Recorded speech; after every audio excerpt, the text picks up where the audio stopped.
In the early 70s, OPEC didn't like what we were doing in Israel.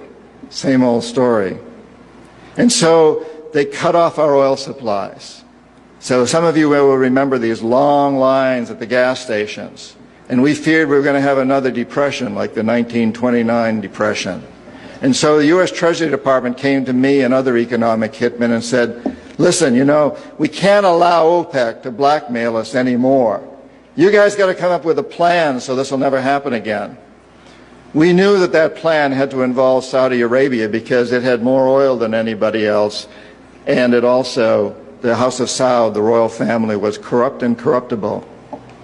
The long version is explained in the book, but the short version of what we did, the deal we finally struck with the House of Saud, was a deal whereby they would return almost all the money they made from selling oil to the United States, invested in U.S. government securities. The U.S. Treasury Department would use the interest from those securities, which over the years has amounted to trillions of dollars, to hire U.S. companies to westernize Saudi Arabia, build petrochemical complexes, desalination plants, whole cities out of the desert, McDonald's and all the other things that go along with our Western culture. The House of Saud would also agree to keep the price of oil within limits acceptable to the oil companies, possibly not acceptable to you and me, but acceptable to the oil companies. And this is very, very important. They agree that they would never, ever sell oil for anything other than U.S. dollars. This happened in the early 70s, right after we'd gone off the gold standard because we were bankrupt, because we could not pay off our debts to European countries in gold. Nixon took us off the gold standard. And then we were stuck with a situation as why will anybody in the world use dollars?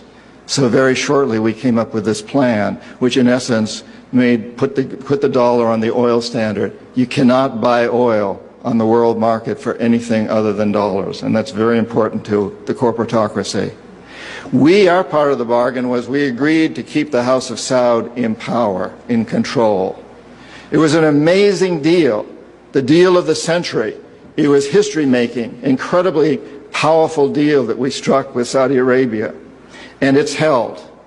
It's had some what the CIA calls blowback, unintended consequences. For example, one of the things that really pisses Osama bin Laden off is those McDonald's and those desalination plants and those petrochemical complexes surrounding Medina and Mecca, the two most sacred sites in Islam.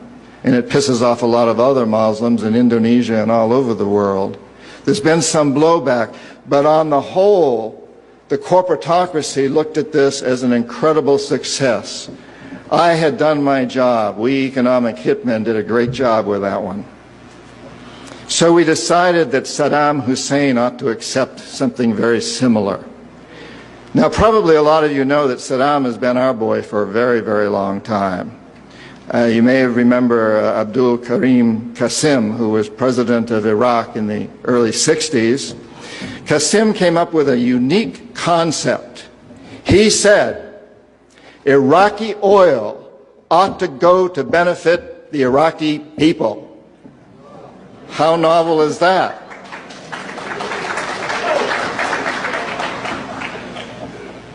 But we didn't like that very much. He began to tax the oil companies, particularly the British and some American companies, and threatened to nationalize our oil companies. And so we decided that Qasim had to go. The CIA sent an assassination team. It was headed by a man who was still going through high school, an Iraqi citizen who was still going through high school. They riddled Qasim's car with bullets on the streets of Baghdad and missed him. The head of this assassination team was wounded and fled to Syria. His name was Saddam Hussein. He was a CIA agent in those days, an assassin for us. He failed. And so the CIA went directly, and this is all history, I'm not creating this. CIA went in and had Qasim publicly executed on Iraqi television. They put Saddam's cousin in charge. He became president of Iraq, and Saddam became vice president in charge of security. Eventually, as you know, he became president. He was our boy. He was our man. And so and we sold him a lot of, and gave him a lot of tanks. We built him, Bechtel built him big chemical, I ought to know, my father-in-law was chief architect at Bechtel, built Saddam big chemical plants that were used, and we knew that they were used to make mustard gas and other chemical weapons that were being employed against the Kurds and later the Iranians. We knew this, but we sold him these things. And in the 1980s, we decided that Saddam Hussein ought to accept something similar to Saudi Arabia. It was such a successful deal, because after all, what we want to do is control the Middle East and control the oil in the Middle East. And incidentally, I'm going to get back to Iraq in just a moment.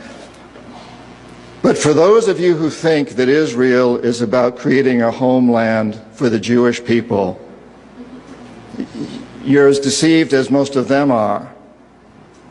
It's partly about that, perhaps, but what it's really about is creating a surrogate fortress in the middle of the Middle East. The Israelis are being used as pawns. They're being used like old armies used to use sheep that ran before the armies. There are surrogates. And their leadership knows that. Most Israelis probably don't. They think they're creating a homeland. But it's a very, very sad situation of what's going on there. And of course, the Lebanese and the Palestinians are caught in the middle of this. And Iraq is part of that too. We have to remember that Middle Eastern oil is the oil that's used by a great deal of Europe and China and Japan. If we control Middle Eastern oil, we control our biggest potential competitors, Japan, China, Europe.